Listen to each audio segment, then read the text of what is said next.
Hello, Internet. Gino, that Pinguino Grieco here again with another episode of Deep Listens. Today we're going to be talking about Iconoclasts, the game that was many years in the making, the Metroidvania platformer, almost a decade in the womb. And to talk about this, I am joined by the heretic, Pete Busby. What's going on, everybody? I picked this game, and in some ways I'm happy, and in other ways I'm ashamed. But it'll be good. It'll be fun to talk about. So, fun fact for today, I think it's one that actually fits with the game. We're going to stick with the eusocial insects. So leafcutter ants, very cool ants. They cut leaves. So one of the things they do is they'll cut all these leaves together and sort of stash them, and they sort of ferment's not the right word, but they grow this fungus. So they assign these ants. They're basically the garbage men, I guess you would say, of the ant colony. But the thing is, leafcutter ants are very specialized, and they're very adamant about those specializations. So if these particular ants try to leave their job, everyone else at the nest will drive them back to the leaf dump. So there's this very sort of division of labor, Alex Smith would be proud, but it's kept in place with horrible brutality. So Adam Smith would be proud. I was thinking maybe I could be a soldier today. Nope. Get back to the dump. Spit on those leaves until it grows fungus to feed everyone. I was thinking maybe I could be the queen. No, nope. Mm-hmm. Extra no. Think again, bro. Doesn't work like that. And we are also joined by the apostate M. Palladino. How's it going, y'all? Good. It's going well. Have a good 2 weeks? I did. I've played a lot of Iconoclasts, and I've played a lot of Final Fantasy II. I'm not supposed to be playing that yet for podcasting purposes, but I was stuck at the dentist, and it was on my Vita. And now here I am. Jump start. Yep. So I will probably pitch that as the next FF after 12 because of that. But we'll see. That game's weird. Very, very weird. But without further ado, we've got some emails. We've got an email. And if you want to send an email, you can do so at DeepListensPod on Twitter, deeplistens.libsyn.com. We've got comment sections on our podcast, and deeplistenspodcast@gmail.com. That's the easiest way to do it. And this one comes in, well, it's not so much an email. It was a singing telegram. A barbershop quartet. Wow. No, it was death metal. Ooh, it was a really specific singing telegram. Apparently, Are you going to do an interpretation of it? I can't. Dear cowards and traitors. All right. Well, if you cowards are not going to read my last email, which I spent hours composing, I guess I have to put the... I thought we did, didn't we? What? I thought we did read it. Well, we didn't read all of the Namco timeline. Well, I mean, how could we not? Yeah, so, I regret nothing. I guess I have to put the effort to write something that gets the stamp of approval from the Deep Listens Politburo. I'm not going to keep doing this. Yeah, you can stop. Yeah. That gets the stamp of approval from the Deep Listens Politburo. I can only imagine how you chucklefucks introduced me to your new host, M. I had no introduction, actually. He'll be on the Game of the Year podcast because he's the only other person who's played the Final Fantasy games that will be on that list. Uh-huh. And so we'll need his opinions. And by suffering for the podcast, he gets a special category. I don't know what his category is going to be this year. We just get our suffering. Yes. He says, I want to say that everything that was said about me is all hearsay and slander. All right, fair enough. Regardless, your last email about PAX Unplugged got me thinking about my non-video game related hobbies. As a board game and roller coaster enthusiast, it is vital to have complementary and contradictory hobbies in addition to gaming. So, if you will all permit, what are your non-video game hobbies, and what do you think are the significant pitfalls of the community that surrounds it? Is it easy to jump into this hobby or not so much? P.S. Before he mentions it, Gino cannot talk about magic. That's fair. All right, Pete, why don't you go first, because I think you've got an easy one, if I guess based on your oof. Well, I was going to say my community has many pitfalls. So when I'm not doing this, I mostly spend my time training in Muay Thai and Jiu-Jitsu. I actually teach classes during the evenings. That's how I spend my time. And as a community, it's very welcoming to like jump in, right? Like we're always looking for new students. We're happy to teach you. But there is, I'm sure this would come as a shock to everybody, but the politics of the individuals who participate in this can generally be fairly disturbing for, a liberal proto-communist academia exile like myself. So that's really the main pitfall, is that you're going to get a lot of gun nuts, a lot of people who have very strong ideas about genders and how those genders should be expressed, and things like that. So if you can sort of ignore the weirdos, things are good, but that gets harder and harder the longer you stay in it. Yeah, because if you're going to be a gun nut, you should also learn how to fight without guns. Yeah, I never understood that part. Like, it would seem if you're going to go to the shooting range, why bother with this if you're a concealed carry guy? Yeah, I think that's one that it's like, if you're going to articulate that argument, then why do this? And if you're going to do this, why don't you then think, wait, do I really need the gun? Yeah. I'm the killing machine. But Gino, it is your God-given right, is it not? That's true, but I remember that part of the Bible. Yeah, the bullet doesn't give you the satisfaction of strangling the life out of someone the way that Muay Thai, I guess BJJ does. Mm-hmm. Well, beggars can't be choosers. What can you do? Sometimes you need someone to punch or be punched by. Mm-hmm. So, Em, what about you? Yeah. So, my non-video game hobbies are basically more games. I do Magic, D&D, Warhammer, and the communities that we get for like Warhammer, stuff like that, it's like an older crowd, so it's a lot of the same like mindsets that show up in like jujitsu studios, apparently. But my community, luckily, doesn't have too much of that. Very rarely. Board games as well. That's like an older crowd, more so than most. Pitfalls other than that, just money sinks. Everyone knows that they're in a trap,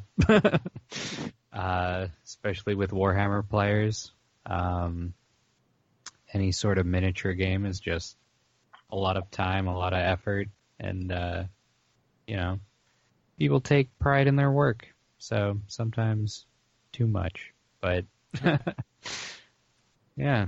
Yeah, I feel like Warhammer, it's just like, since it's mostly older dudes for the most part, from what I've seen, you get a little bit more attitudes that older dudes might have. Mm-hmm. Whereas Muay Thai, it doesn't feel like it feels like it's the young people who still have those opinions more often than not, right? Like it doesn't skew as old. No, it's a much younger crowd, but it's the sort of young people that become terrible old people anyway. Mm-hmm. Yeah. It's self-selecting in a way. True. Mm-hmm. Oh, I've also been doing role-playing on MMOs, and let me tell you, that is a sight to behold. If you don't know of it, maybe don't. It's one of those things. Which MMO? I've been doing Final Fantasy XIV and also SWTOR. So, okay. Yeah. So are you role-playing as some sort of fisherman or perhaps a miner? No. It's more like an adventurer of sorts. I think I'm a samurai right now. Okay. Yeah. And then in SWTOR, I'm playing as a Jedi. So bold choice. Yeah. Well, it's like Jedi Academy, basically. But that one's very, like, centering. Yeah, I would really be interested in talking to the people who go on a role-playing server and role-play as fishermen or miners. Mm-hmm. Some people do it. I know. Most of them don't. Isn't EVE Online, like, basically just... Oh, yeah. Mm-hmm. Well... Like, massive amounts of space mining? It's space Enterprise, yeah. It's space economics. Space economics. spreadsheets. Yeah, but that's the whole game. You don't have a choice in EVE Online. That's true. I don't think there's another way to play. Mm-hmm. You're caught in a large confluence of corporations and things like that just by virtue of logging on. Whereas in FF14, you can go to a server where people are just trying to have a good time without ye olde English or anything like that. Yeah. I transferred to the largest role-playing server on the East Coast, so that's my own fault. Well, for me, I guess since I can't use Magic, though that is probably one of the communities I'm most familiar with, I do play basketball very frequently. I play 2 to 3 times a week. And I haven't had too many issues. There's no big pitfalls. I would say some of the pitfalls are just, people taking things seriously and intensely and playing accordingly. I have not had too many issues because the community I play with tends to be pretty self-policing and do a pretty good job of weeding out jerks. People aren't necessarily talking about non-basketball stuff, so I don't really know the opinions of the people I play with outside of basketball. But I know that the people who have been hotheads and who have tried to start stuff have not come back. So that's the only thing that's been a pitfall is sometimes people take it too serious and get pushy by pushing other people. But it's never come to blows, which is nice. That is nice. I have seen it come to blows, and it ruins the game. Yeah, it's really hard to come back from that. Yeah. Two people have to go in the penalty box. And I won't say Magic that much, but Magic has all of the same sort of pitfalls, I think, of the Warhammer community. So there you go. There's some of our hobbies outside of this. I don't think they're that surprising. Yeah. But there you go. Well, if you want to send an email, again, reminder, at DeepListensPod on Twitter, deeplistens.libsyn.com. We've got our comment sections, and deeplistenspodcast at gmail.com. Without further ado, let's talk about iconoclasts. First, Pete, can you define the word iconoclasts? Outside the game, just generally an iconoclast is a rebel, so to speak, somebody who sort of sets their own way as opposed to following the trends of others. So in this case, you play an iconic. Oh. Just want to throw out a dictionary. The dictionary definition, a person who attacks cherished beliefs or institutions, a destroyer of images used in religious worship in particular. Spot on here. So it's specifically anti-religious rebellion. Okay. Yeah, no, that sounds about right. Good choice of name for this game. I guess, the icon at the beginning of the word. That would make sense. All right, go ahead. Sorry to interrupt. No. Excellent addition. So you play an iconoclast, Robin. She's an engineer, so to speak, and she's basically it's a Metroidvania where you play a rebel fighting against a totalitarian regime led by a religious figurehead called the Mother. And this regime is both controls and seeking to maintain control over ivory, which is the power source, basically the lifeblood of this entire society. You can think of it as basically a cross between oil and, I don't know, superhuman juice. And ivory. Yeah, it's living things. It's this goop that power. Basically, if we go back to Final Fantasy VII, it's the life stream. There's this goo that's in the planet that makes up all life, but you can, pull it out of the planet to make electricity to make life easier. But you're killing the planet at the same time. Mm-hmm. So it's your job to sort of, fight through these areas in classic Metroidvania style to bring down the regime, really. Yep. So, where should we start? Do you think the gameplay? What do you think of the Metroidvania stuff? The actual act of playing? Because it's kind of funny. Your character is supposed to be an engineer, but your power seems to be you can use a wrench. Yeah. Yeah, that's it. That's what engineering encompasses in this world. And but you do some cool stuff with it. Yeah, so you can swing with your wrench. You can use it to attack people. You get a stun gun to start, and then you get additional gun modifications that will Metroidvania style allow you to access different areas. You get modifiers to your wrench that allow you to access different areas as well. And then there's also an upgrade system. What did you guys think of the upgrade system?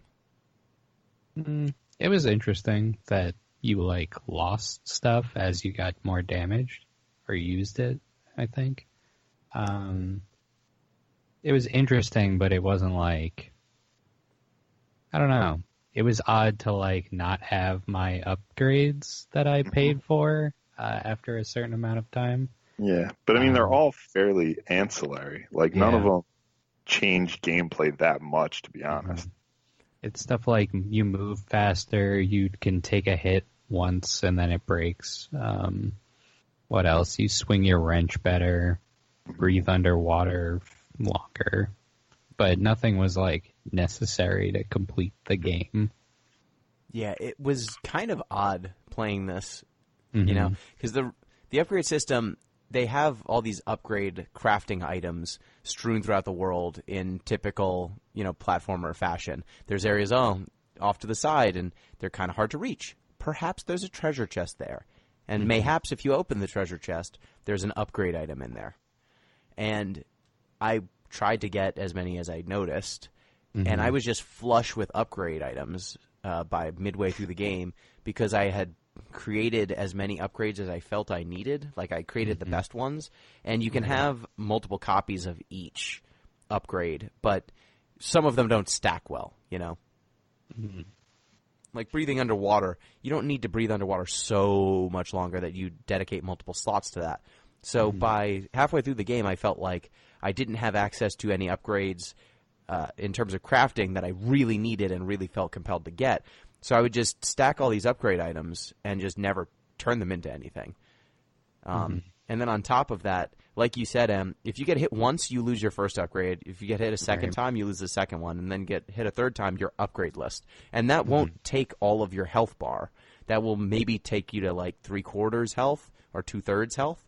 So your survivability hasn't been, like, you're not about to die, but your survivability has been slightly impeded.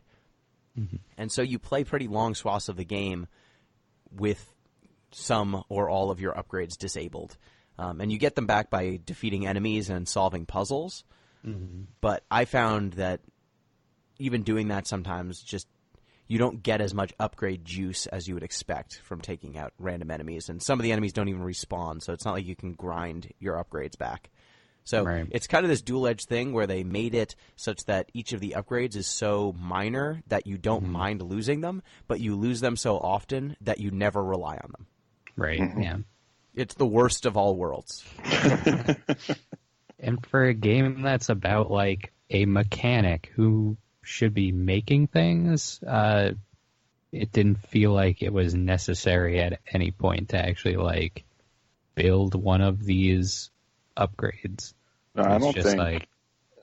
Yeah, I don't think I'd like. So you get schematics for new ones. I don't think I unlocked any of the schematics, to be honest with you. I would pick them up if I saw them nearby, but I wasn't like, ooh, I gotta rush back and take a look at what I can build now. Yeah, and even weirder, like, you create these at workbenches that are kind of strewn throughout the world, but then you can't equip them until you get back to a save point. So sometimes, it's not very often that the workbench is that far away from a save point, but it's just an odd thing to have to run all the way back to a save point to equip. You know, it seems like the sort of thing where you'd want to just be able to change on the fly or semi on the fly. For example, there's an upgrade that lets you breathe underwater or stay underwater slightly longer. That's an upgrade that you generally don't want equipped most of the time because there aren't that many spots with water. But I'd like to be able to swap to it if I see water. But you kind of have to plan ahead or know where everything is to know which upgrades are the quote-unquote best to have at any given time. Which, it just led me to ignore the system. Like, I forgot it existed for most of the game. And it's odd because that's one of, like, 2 mechanics. You get these upgrades that kind of add to your platforming a la, you know, Super Metroid. But even, like, the upgrade system that you would expect from something like Symphony of the Night in terms of equipment and extra abilities and stuff like that, that's just not present. And so it feels a lot more bare as a game. What do you think of the parrying system? I liked it, like, So the problem with the parrying system is it's effective in certain cases, but it's very enemy specific. Yeah. So there's certain cases where you have to parry a shot back in order to kill an enemy. Like there's like a big, they're almost like piranha plants from Mario, and you parry one of their grenades back into it or something, and then it closes up and explodes. So when you're operating in that capacity, it's very effective. It's kind of cool, but the problem is there's no other reason to parry other fighters. Right. Unless it gives you a specific signal. It's like, hey, parry this. Mm-hmm. There's no reason to parry beyond that. Yeah. Like, the parrying seemed to be, like, if I happened to be swinging my wrench at the time, then luckily I would parry it. And some, like, the plants that throw bombs at you, like, you would see those and know, like, oh, I have to throw their bomb back at it. But when it came to, like, boss fights, like, there was one early on with a helicopter, and you had to parry bombs that a person on the ground threw at you into the helicopter. I didn't figure that out until, like, I tried it, like, 3 times, I think. Just because I was like, I don't know what I'm supposed to be doing right here. Shooting it doesn't seem to be doing a lot of damage. Do I need to wrench it? Like, who wrenches a spaceship? I think I wrenched by accident while a bomb happened to be coming at me, and then that's what did it. I was like, okay. Yeah, it was one of those things that, like, I don't know. This game has a lot of stuff to it, but it doesn't seem to be doing it all the way, I guess. I think this is where the development history, I think, comes in as well. Yeah. Like, so Gino, I think you looked into this a little bit more deeply. I just know the bare bones, but do you have a brief summary for us? Yeah, so I was actually looking. I was looking for guides for this game, and because I ran into just some spots where I had trouble with the puzzles, and I found an article on it. I think it was on IGN. Let me see if I can find it again, because I don't want to credit the wrong person. Rock, Paper, Shotgun. So it was an article on Rock, Paper, Shotgun called "The More I Play, the Less I Like Iconoclasts" by John Walker. Yeah, I saw that headline too. Yeah, and that game, in that article, he says that he took his first impression, or Rock, Paper, Shotgun got their first impression of this game in 2011. So it's at least been in development for 7 years, but the last game developed by the developer of Iconoclasts, Konjak, was The Legend of Princess that came out in 2009. So this game could have easily been in development in some phase for like a decade. And it's just odd to me that there are so many like little things about this game that feel unpolished or feel odd. Like the parrying system for me, it wasn't just the signaling on the parrying that could sometimes be a problem, because when you're dealing with an enemy that's going to use a parryable attack, they will have this kind of green circle that emits out from them, at least in the standard mode of the game. There are 3 modes that you can play in. But when that happens, sometimes the screen is really busy and it's easy to miss that cue just because there are big sprites, there's a lot of things going on. But also, your wrench has an oddly shaped hitbox, I've found. Because you kind of do a single wrench attack if you press the attack button. But if you press and hold, you'll attack and then you'll kind of spin it and leave the hitbox out there. But you can only spin for a limited amount of time, so you can't just leave it out and just hope the enemy walks into that hitbox. You have to, even still, with the spin, time your attack to your opponent. And I found that the spinning, like the hitbox for the spinning wrench, was just a little bit shorter than the regular wrench attack. And most enemies, if I would use it, unless they were like generic enemies, their attacks just wouldn't get parried properly. Like there were some enemies that, like their hitboxes were so specific that in order to parry them, I would just not be able to reach. Right. Yeah. There were multiple times where I was using a parry, and I triggered the parry, and then immediately died seconds after because the hit that I was parrying kept going, even though I parried it, and hit me for lethal damage. And that just shouldn't happen. It feels clunky that I was able to get my attack out in time for the game to acknowledge a parry, but still not block the damage or prevent the attack. You know, it's a parry. It means I blocked it. Right, exactly. And, you know, having to start boss fights over again because of a timing being just, like, slightly off. Or there was a boss that their attack was short enough that my regular wrench attack would parry it successfully, but my spinning wrench attack would not. So they could hit me, but I could not parry them. Like, my spinning wrench would be just out of reach, but they're, like, whatever the box was that I had to hit for parrying it was just a little bit tighter in than the actual hurt box of the enemy's attack. And so they could hit me, but I could not parry them from the distance. And that's just something that shouldn't happen, especially with how long this game was in development. So it was just a lot of little things like that I just kept noticing over and over again on different fights. And it would be like different problems here and there. Like, I fought a boss that there was I had to, like, knock them onto spikes, but the sprite was wide, like, just a little bit smaller than the gap I had to knock them in. So oftentimes the sprite would be half on, like half on safe ground, half on spikes, but they wouldn't fall in. And so it felt like I was just trying to finagle this sprite onto the right location. I mean, it really seems like the compromise they made was like, all right, we could fix some of these mechanics, or we could just add more story. Yeah. And they went with more story to their detriment. Yeah. What did you... go ahead. So one thing I was going to say, if you guys were paying attention last time, I mentioned I was a game developer for a time. One of the things that I tried to do when I was in school for game design was a platformer, and one of the first things you find out is, like, if you want something to go into a hole, that is going to be, like, you got to measure that, like, to the pixel, and I feel like a lot of the times in this game, like, especially picking up and throwing boxes, sometimes the box was, like, slightly not big enough to fit through the space that it had to go through. It felt very much like a first pass on that mechanic, like, which is a huge part of the game. And there are a lot of boxes.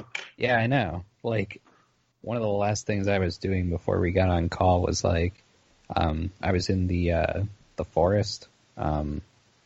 Yeah, the electrical forest. Exactly. What is the actual?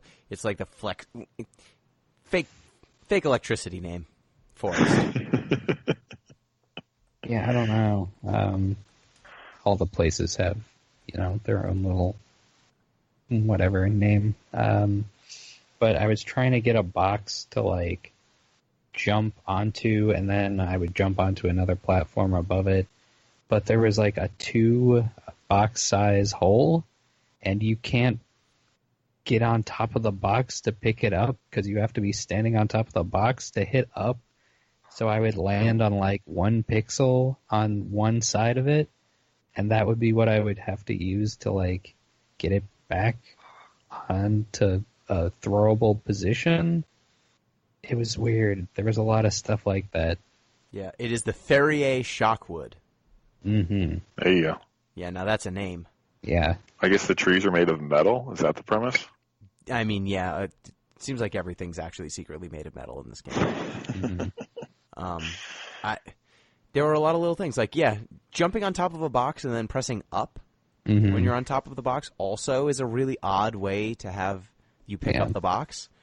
It never occurred to me. Like, think about that in real life. If you tried to pick up a box by standing on top of it and, like, lifting it from underneath yourself. Yeah, and there were times when I would, like, throw a box and it would get half on a platform, or, like, 1 pixel was on a platform.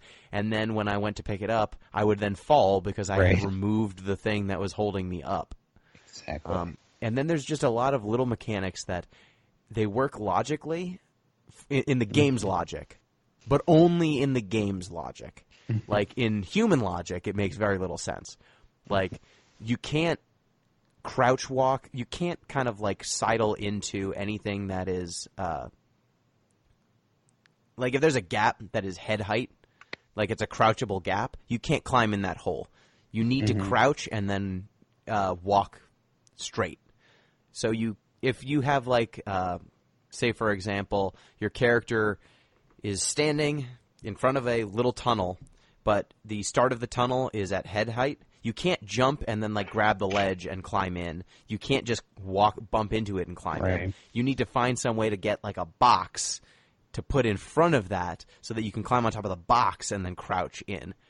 And there's just so many little things like that, yes, for the game's mechanical purposes, it needed to be, or it was that way. It doesn't need to be that way, but they designed it this way. And it just leads to a bunch of moments where your character just it's odd.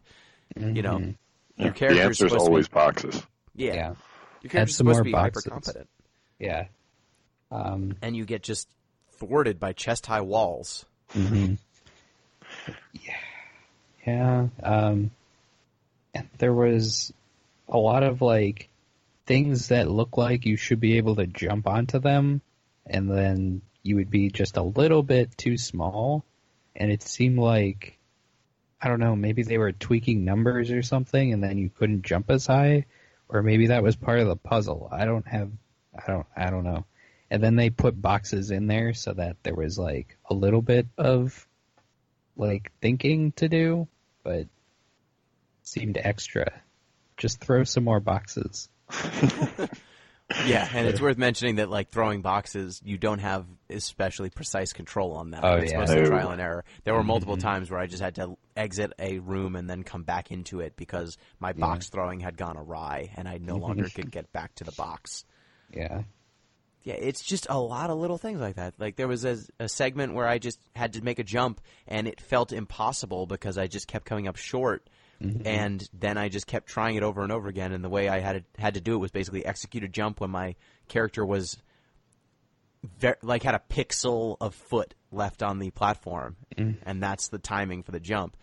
And it just looked super weird, you know? And the game didn't necessarily imply that the jump would even necessarily work, other than there was a treasure chest that was the only way I could conceive of reaching. But this is a Metroidvania game, so I also thought maybe I'm going to get a double jump or something later, and I'm supposed to come back to it.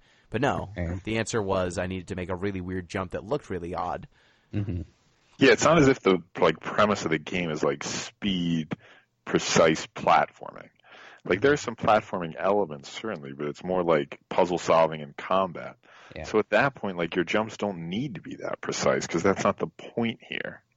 But this game asks that of you, too, and it's one of the odd things. Like, same thing with the wrench. When you do, like, wrench swings, you kind of jump and put your wrench out there, and if you hit a bolt, you can kind of do a swing, like a Tarzan swing with it.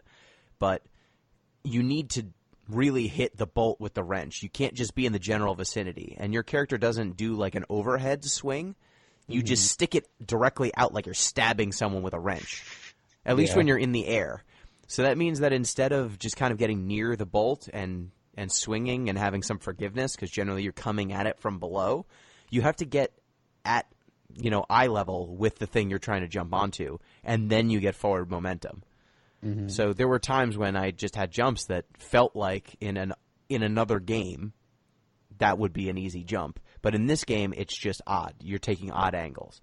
There were a bunch of times where it was just like crossing my wires on my years of platforming experience. So now that we've gone over a lot of that, were there any bosses or any moments that really jumped out to you in a positive way? I did like the Silverhead Samurai. He's sort of like a swordsman that teleports around, and you're trying to get behind him, avoid his teleports, and avoid his sword slashes. And there's a brief moment where he attacks you in an elevator. You have to sort of move from side to side, and while you're doing that, there's a conversation going on the right side of the screen. So if you want to read the conversation, you have to sort of toggle between paying attention. Okay, the samurai's attacking me. I have to move, look over, read the dialogue, come back. I actually like that as a way to add a little difficulty to something that's really just hitting left or right. So, like, you'd think this elevator fight would be very simple, but if you want to read this dialogue, it's going to make it harder in sort of an interesting way. Yeah, that was the enemy that I had the problem parrying. But yeah, I could see that. It was a cool idea. He's finicky. Yeah. It was very different from the other boss fights. Anything that jumped out to you in a positive way? I actually like that big robot head that was in the undersea level. With the controller things that come down from the ceiling? Yeah. Isilugar, I think is the name of the town. Sure. Okay. Sure. It was like you were on one side of the screen, and then Mina, your companion, was on the other side, and then you had to like tag each other. That one I had some trouble with because the visual language wasn't quite like conveying what it needed to at the time that I needed to do it for the first like 2 tries I did at it. But then once I got like the rhythm of it, it was kind of nice. I kind of like the like consider one half of the screen and then the other. Yeah. So. Yeah. Pressing down and then wrench to swap characters was just an odd control, but Right. it worked. My favorite was kind of the other half of the Silver Samurai. In the dark cave, he gets like mind controlled by some kind of goop. Yep. And he turns into like a meat puppet being dangled from some creature in the ceiling. Yeah, like a blade yo-yo of some sort. Yeah, and that fight was cool. It wasn't particularly difficult, but dealing with this enemy who up until that point had been under control, had been just one of the most difficult enemies in the game just because of precision. He's one of those enemies that you need to wait for him to attack and parry him. If you try to attack directly, he'll get you. And to see him turned into like this blade yo-yo that's coming at you mindlessly was, I think, pretty interesting. And then once you defeat him and kind of deal with the enemy that is controlling him, it's vulnerable to light. So if you just get it trapped in light, you can just attack it infinitely until it dies. And I thought that was one of the better designed boss fights. So let's talk about the story, because this game has a lot of it. Oh my goodness, it has so much of it. Yeah, so your character, Robin, is the daughter of a chemist who was or an engineer who went rogue. And so your family has been shamed as a result. You're being watched by agents who are people of it's this religion / government called the One Concern. And they have agents that have superpowers. Yes. Can we talk about the agents briefly? Yes, please do. Yeah, sure. So the way the agents get their superpowers is they're put in I think they literally call it a transcender. Yes, and they do. Yep, of course. And their bodies are fused with ivory, which causes some amount of their limbs to disappear. Sometimes. You can do it properly, in which case you're basically a god among men. Or you lose some part of your limbs and you become an agent. You also get some sort of malady. So like one person has permanent headaches as a result. So I actually did like this vision of sort of a transhumanist future, right? The thing about transhumanists is they always think, well, at least from the stuff I've seen, that everything's going to be roses and sunshine, that you can just sort of upgrade your body, you can download your consciousness into the computer, and there won't be any drawbacks, right? There are no side effects. So I sort of liked, the limb disappearing is sort of hokey, but it gives them an outward signal, right? Like they have these robot limbs. Oh, okay, I know they're an agent as a result. Like you're marked, so to speak. It's not just a blood change. But also like the fact that, okay, you now have to deal with these permanent headaches. Like it's, Full Metal Alchemist, equal exchange. If you want to get something, you have to give it up. Yeah, and the agents having these superpowers when compared to ordinary people, it makes the One Concern seem a lot more potent when compared to all the bumbling idiot soldiers who seem to be getting led around by these people. They're basically a bunch of idiots guided, just propped up by a few people with superpowers who are directing everything. And I thought everything was a little on the nose. It was very Final Fantasy VII, like all of it. Yeah. Not subtle. I mean, literally, like the life stream, instead of the life stream, it's ivory. But in both cases, you draw it out of the planet, and then it kills the planet. There's chambers where if you're exposed to a lot of this stuff, you either go insane, and you can be killed, you can go insane, you can turn into a monster, or you can become a god. Final Fantasy VII, that's literally how they make all of the super soldiers in that game. Mm-hmm. It's so on the nose in so many specific ways. I mean, you even extract it from the sea floor. Yeah. Yeah, it's really on the nose in a lot of ways, but at least I think they were trying to do something a little bit more interesting with what the implications of this were. Like, Mother is not the one concern is kind of an evil corporation. Everything seems to be corporate. You know, you'll go into their bases and they'll have computers and they'll be sending emails or, you know, leaving logs like you would expect in some sort of corporate headquarters in a different video game. But they're mostly a kind of shadowy religion with a set of doctrines that are to be followed to the letter. So, Pete, what did you make of their kind of religious and fascistic government? So it was an interesting sort of dichotomy between, like, the sort of premise of extraction, right? The sort of like the world is a resource for us to exploit for economic gain, tied in with a sort of like communistic totalitarian fascism, right? Like, we have specific economic roles. These people are mechanics. Nobody else can do mechanical work because that's not the role they've been assigned. You don't see too often have like a combination of capitalistic resource exploitation and fascist economic control, right? So it seemed to be at odds between this idea of complete control over the citizens and by extension the economy, combined with a short-sighted extraction of ivory for maximum possible gain in the short term. But interestingly enough, they solved this dichotomy by introducing a space worm. Yeah, so in this game, there's a couple of things I feel like pointing out. The moon is falling apart in this world because it has been basically robbed of all of its ivory. Yeah, and then their response was, the moon's falling apart because we mined it too much. Better start mining the earth.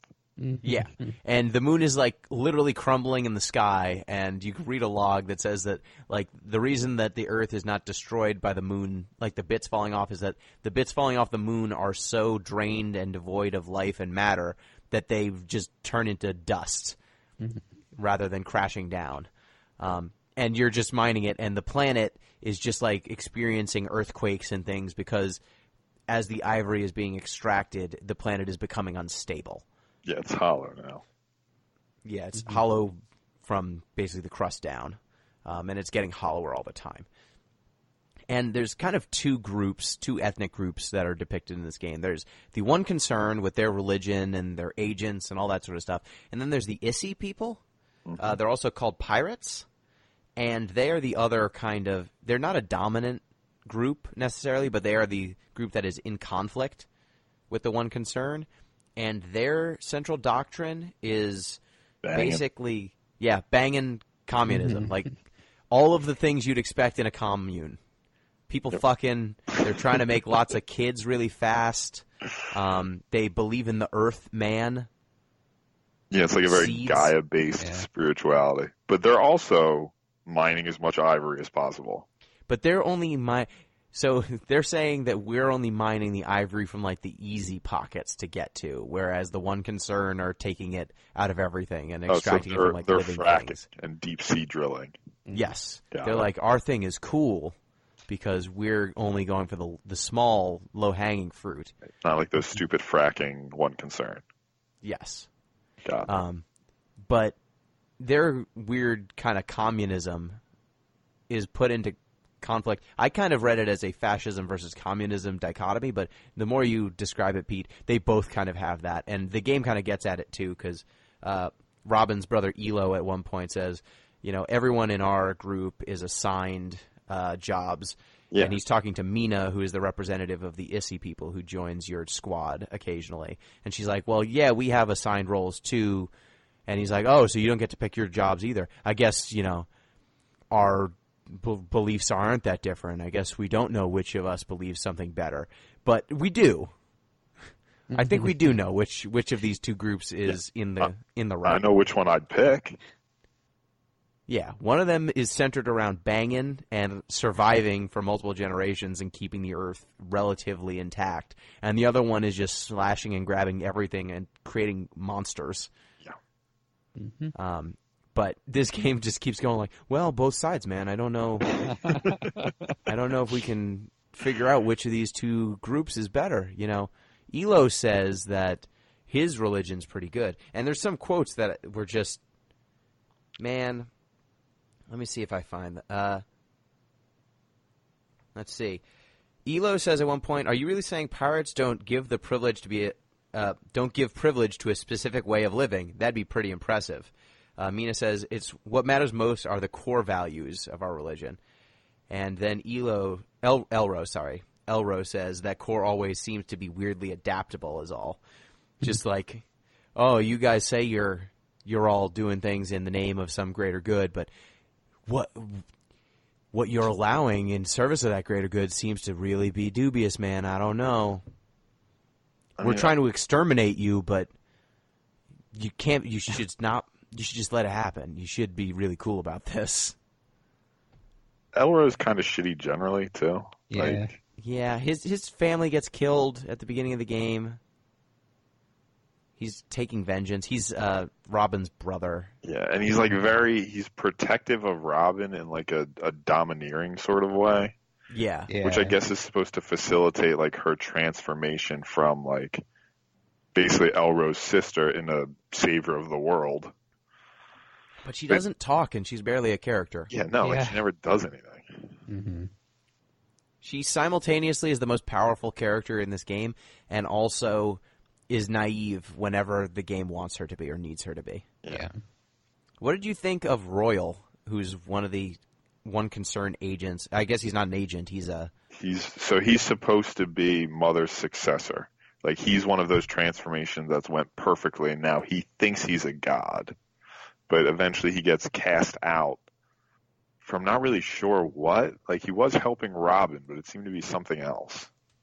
Yeah, it seems like his control over his power, like he can create life out of the ground, but he can only create square flowers, and everything he creates is square, and he thinks that it's imperfect, and he seems unstable.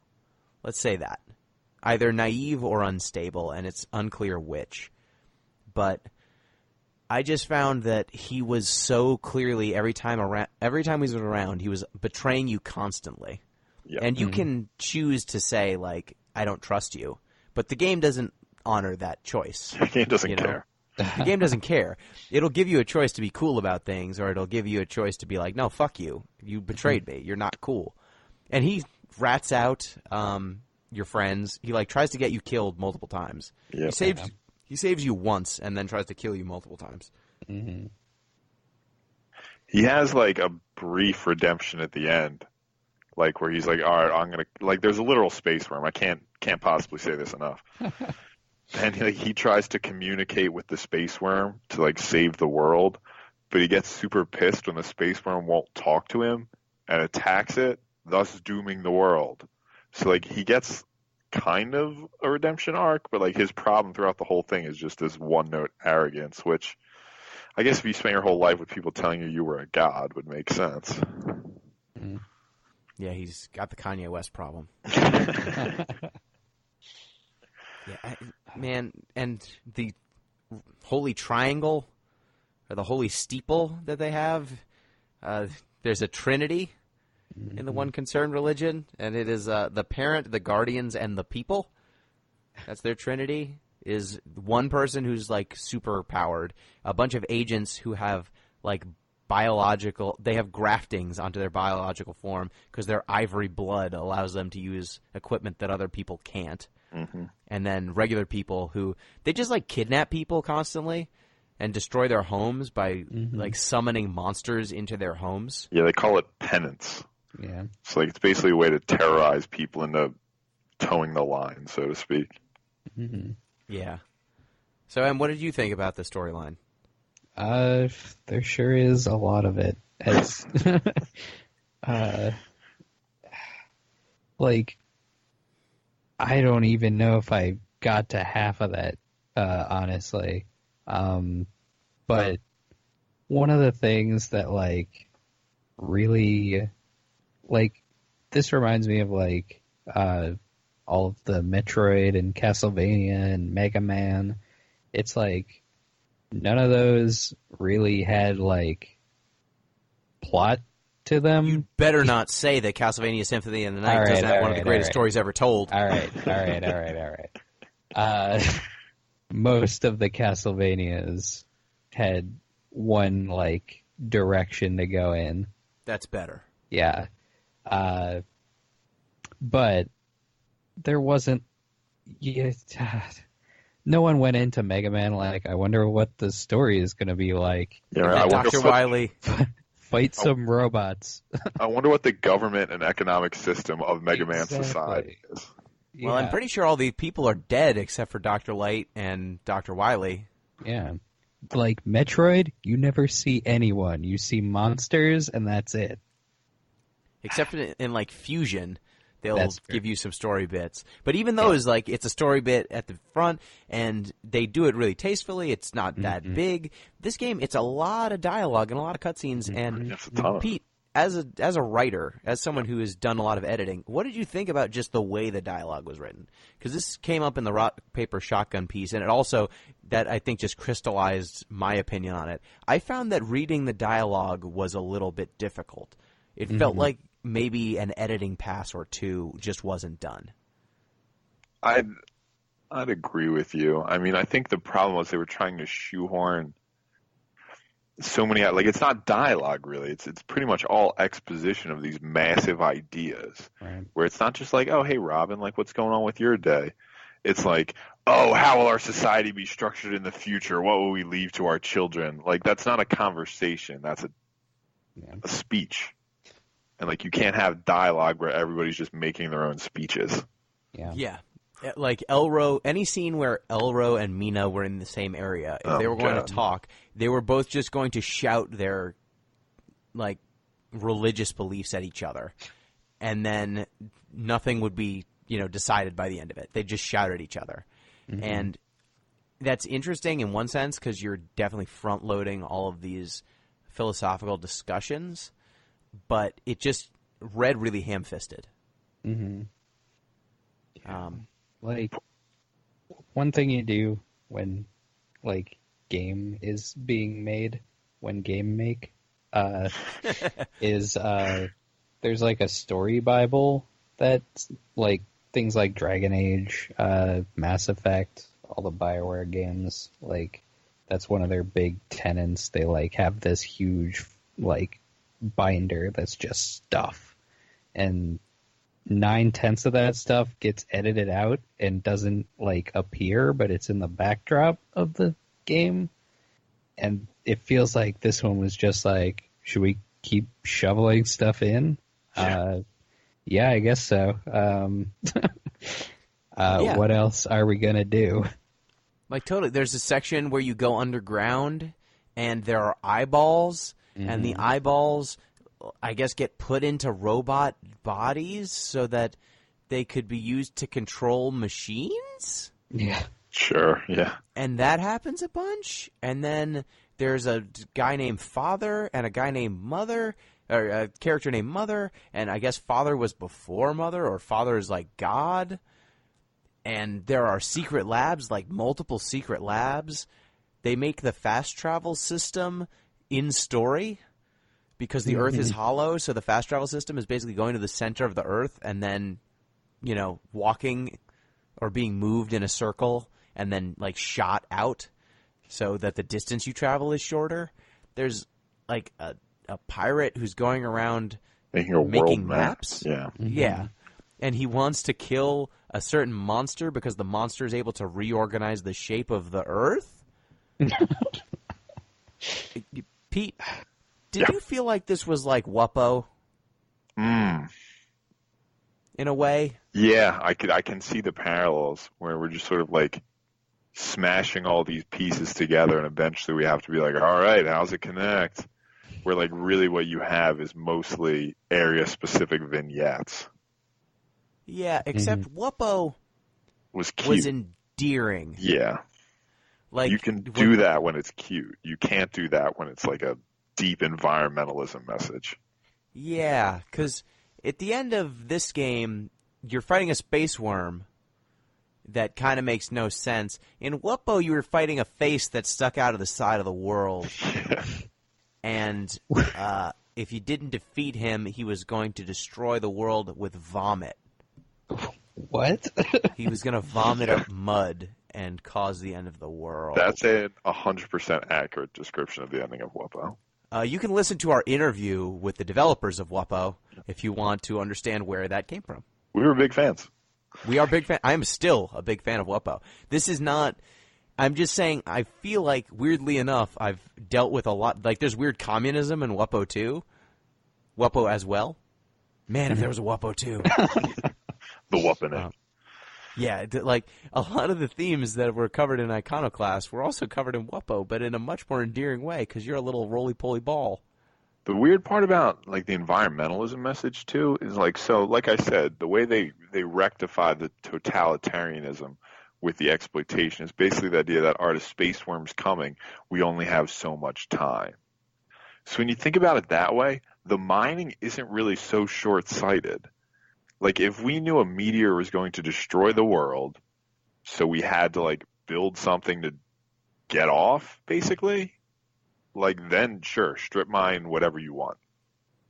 Yeah, but the thing is, the one concern, don't tell anyone. They basically say there are certain people who get tickets to go on their salvation ship, and fuck everyone else. And also, we're not going to tell anyone else about it because if we can't put everyone on our saving ship, we don't want anyone to know that the end is coming. We're just going to keep them all sheep. We're going to keep them uninformed. But there's like logs that you read that say, hey, some of our chemists have designed ways to create electricity that don't involve ivory, which is this precious mineral, or like they involve combining ivory with other things that extends the utility or stuff like that. That's less wasteful. But if we're going to keep outpacing the pirates, it's not worth it, and we'd have to build separate facilities for that, and we can't. It's not worth it. It's technologically impure. So, like, their doctrine it both is short-sighted, it forbids any sort of half measures that might help the planet in any way, and they can't give an inch on on allowing the chemists or any of the other regular people to improve their lives because their totalitarianism just demands it. Mm. And I feel like nothing demonstrates that more than General Chrome, the kind of religious zealot of the game, and he's just intolerable. He's terrible. He's the worst. And he's shirtless the whole time, which I found confusing. All the characters have their own little wonky traits because they're basically the Turks from Final Fantasy VII. Oh, yeah. I mean, there's a guy who wears glasses who looks exactly like Rude. And I think that's Agent White. Yeah. Agent Gray looks a little bit, or Agent Black looks a little bit like Reno, but not that much. Like, a lot of this feels like echoes of that game. Like, a lot. Now that you point it out, I'm like, yeah. Huh. I mean, I bet, if someone does an interview, I would love to know the answer to that question. The ultimate sort of like piece of gilding the lily in this whole thing, right, is like even after the space worm comes and you kill it, you're like fighting it, you're Robin, right? You start to beat it, turns out not a space worm at all. It's actually a spaceship that a Birdman is flying to like come to Earth to get the ivory or something. It's like never made clear. He just squawks at you. But like why? Like, why can't it just be a space worm? Like, make it a cataclysm.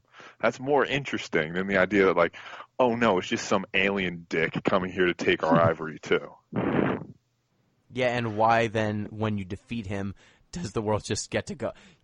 Why is it restored? Yeah, everything's fixed. You killed the bird? Oh, great. Cool. Things are good. Like, did they kill all the agents by the end of it? I think there were only. No, some of them are still left alive. You like see them in an epilogue. Yeah, because like, it is, I guess, suitably grotesque when you kill one of them or see one of them get killed. Oh, They yeah. explode into a tree. Yeah, one of them gets like fed a seed, and the seed, I guess, like feeds on ivory, and so it bursts out of Rude. I'm just gonna call him. He's Agent White, but Rude. And so there's this horrifying tree that's in this white goop, and then Elro at one point kills another one of them by jabbing them with some sort of I guess fluid. Anti-agent juice, really. Yeah, it causes ivory to destroy itself, and he just jabs some agent who seemed pretty chill. Yeah, Greg. You know, Greg yeah. seemed super chill. He was a nice guy. As chill as a jackbooted thug could be. Right. Gray was a nice Nazi. She was like, "Hey, you should get some time off, take care of your family. We're sorry we executed your parents, but you're a really good chemist, so we're gonna let you have a nice weekend off." Yeah, take a day. And Hellro was like, "Nah, fuck that," and then jabbed. Blows I think his ass her, up. and then she like turns purple and explodes. It's unsettling. A lot of unsettling pixel art. Someone gets an arm ripped off, Mm-hmm. and that's unsettling. Like, for a game that looks really cute on the cover, this game was kind of fucked up. Yeah. Kind of really fucked up. Like A when lot of body horror. Agent Black explodes. So like Agent Black gets killed with these seeds, and then explodes from the earth in like an Akira style like slug amalgamation monster. Like a cool moment, but like very like body horror. Upsetting. Yeah. Yeah, this game. It was in development for so long. I just really question: did a lot of it go to the animations and the pixel work? Like how did this Pixel work. come this way? Because it's great. Like some of it's great. The music I think is okay. It's not like amazing, That's fine. but a lot of this game just feels patchy in spots. And the one thing that I can say without reservation is gorgeous is the animations. Mm-hmm. Yeah, this is a really odd game because I wanted to like it. Like early on, I thought that it was going places when the platforming was simple and the story was fairly straightforward. I was intrigued, but the more up its own ass it went, the less interested I was. I just wanted to see the conclusion at that point. And then when you tell me the conclusion is a space worm piloted by a Birdman, you could have do less. Yeah. Do Or much do less. more. Or have a face come out of the side of the earth and he vomits mud. I think I gotta play. What's You it got to play called? Wuppo. Wuppo. You got to play Wuppo. Check it out. It's available now on Steam. Is that going to be like our thesis for Iconoclasts? Like, yeah, just play Wuppo instead. Oh. Hey, remember in Wuppo when you were working jobs because a city had to get a certain number of like good points? Yeah. And then they were going to open up a new road to reward people for doing work? I do remember that. Remember when you go to a town hall and get paid in like credits for just like discussing topics? Yeah. Man, that game was fucking weird. Yeah, but it had But in a more endearing way. yeah, more interesting things to say. Weirdly enough. Yeah.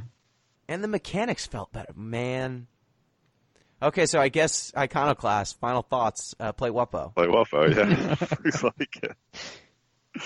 I really wanted to like this game. So I did I. wanted to so bad. I was like, the story, like, it seems pretty deep. Like, I'm always on board for economic and, like, sociological questions, but they just found a really weird way to spin it. Yeah, like and so many moments just felt like weird both sidesy stuff. Like you meet this issy doctor named Gustavo who's just like traveling trying to heal people, and there's this agent who like walked away from the church because his child was going to be transcended, and he did not want his child to go through the procedure because he knows how terrible it is. Did we assume his kid was black? Like Agent Black, or was that just me? I don't know. Maybe. Okay. That's possible. But he is excommunicated because of he has good genes and he doesn't want them to be used in this way. And Gustavo is excommunicated by the ISI basically because he's got a genetic disorder that is communicable to his child, and since their religion is based around procreation, he's basically a useless person to them. And so it's like, well, one of them believes that if you can't have kids, you're useless. The other one believes that if you don't want your child turned into a horrifying monster, you're a bad person. So, who's to say which of these religions is more totalitarian and bad? And I say the one that's bathing people in ivory and turning them into monsters. Yeah. Who wants to leave a bunch of people on the earth to get destroyed? The one who raises a bunch of kids in a tower covered with electricity and telling them that if they leave, they'll suffocate to death. Hey, remember that scene where a kid jumps off of a banister and kills himself? Yes, I do What? remember that scene in the middle of a play. In the middle of a play with a little moon-faced guy and a mouth man? Yep, I remember that. This game's weird. Yep. Final thoughts, Pete. Yeah, I'm honestly a little disappointed in it. I like to see ambition, but there's a difference between trying to tell an ambitious story and trying to tell the most story. And I think we got a case of the most story here. Mm-hmm. Final thoughts, Sam. Damn. Sure was a lot of that. I'm all for a good platformer. If it was a good platformer, maybe I could handle a hokey story. But if you're not even gonna do that, damn, it's tough. I don't know. How did this game's got an 83% on Metacritic. And Yeah, people love it on Steam. 9 out of 10? Really? Yeah. Did I play a different game? I don't know. I don't think so. I don't think I did. It was okay. I'd be interested to look through how long people who reviewed it played it. Question. Did they play the first 3 hours and they're like, I think I see where this is going? Yeah, right. Time to drop the review now. Yeah, and I mean, it seems like a lot of the reviews are from very small sites. Mm-hmm. And Nintendo Life, maybe that's it. I just don't know. It's just this game felt unpolished in a bunch of different areas that, like you said, it really impacted the platforming. Mm-hmm. And then there are these large story lifts that it's asking, and it's trying to perform, but it just often feels like it's trying to do too much, and it falls short. Mm-hmm. So this is not a game that I necessarily completely hate or something like that. No, I it's just not feel like awful. it's a mediocre game that goes on for 10 plus hours. Yeah. That just, it wants to tell this specific story, and it's just, if you're going to invoke so many concepts, I tend to want to see a commentary on those ideas that you're invoking. And this one felt a little bit too in love with its own lore. Mm-hmm. And that, that does a lot of disservice, I think, to the concepts you're invoking and to your overall ideology that you're trying to get across with your game. Mm-hmm. So, it was close. There were so many things about this game that I thought, this is a cool idea, but almost none of them hit 100% for me. Yeah. So, it's a shame. But it's definitely worth checking out. Mm-hmm. It's interesting to see, if nothing else. I'm going to keep playing it for some reason. And I don't exactly know why. But I need to watch the the unfolding of the last I don't know, back quarter maybe. Just to witness some of the things we just said. Yeah. I don't know how it goes that wild from but yeah, it goes 0 to 100 real quick. Real quick. And it starts pretty weird. Yeah. It starts at I don't know, in the upper 70s, and then it goes to 100, and then it goes to 500. Then it goes to space. And then a bird person jumps out. And then like, there's what? a space worm and a bird person. Yeah, so that's it for our discussion of Iconoclasts. If you have any differing opinions or have any comments, go ahead at DeepListensPod on Twitter, deeplistens.libsyn.com, our comment section, or deeplistenspodcast@gmail.com. So it is now my turn to pick. Do it. And I pick a game that I am interested in hearing your opinions. Is Kentucky Route Zero? Kentucky Route Zero. Okay. I've already played this. I am You have? happy to play it again. Excellent. I've only played episode 1. It's an episodic game. So I think everything is out, right? It's all out now? Are Or we it's going to close. do all of it? How long is all of it? I actually don't know if I did all the episodes now that I... Kentucky Route Zero. Because I don't... the first episode was like an hour and a half. Yeah. Or like an hour. So I don't think... There are 5 episodes. Mm-hmm. I'm pretty sure... Let me make sure that they're all out now. Because I want to play all of them. I think they're all out, but I'll change my choice if they are not, in fact. I don't know if 4 is 0, out yet. Act 5. Or Okay, the 5 first out. 4 acts are out. Mm-hmm. Where is... this game has been coming out for like the last 5 years. Yeah. It's won Game of the Years before, and...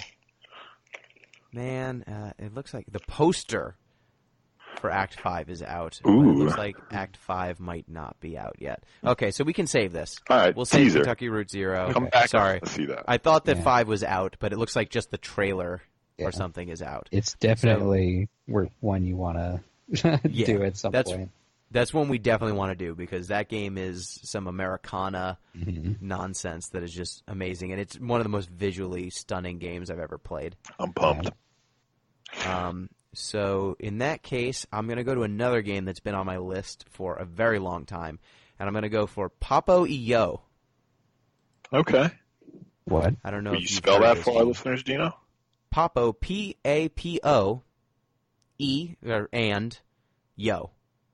So Dad and me, Dad and I, in Yeah. Portuguese. Gotcha. So it is a game, I believe it is a Brazilian puzzle game Sounds good. about a boy and his father and their relationship. I like the sound of that.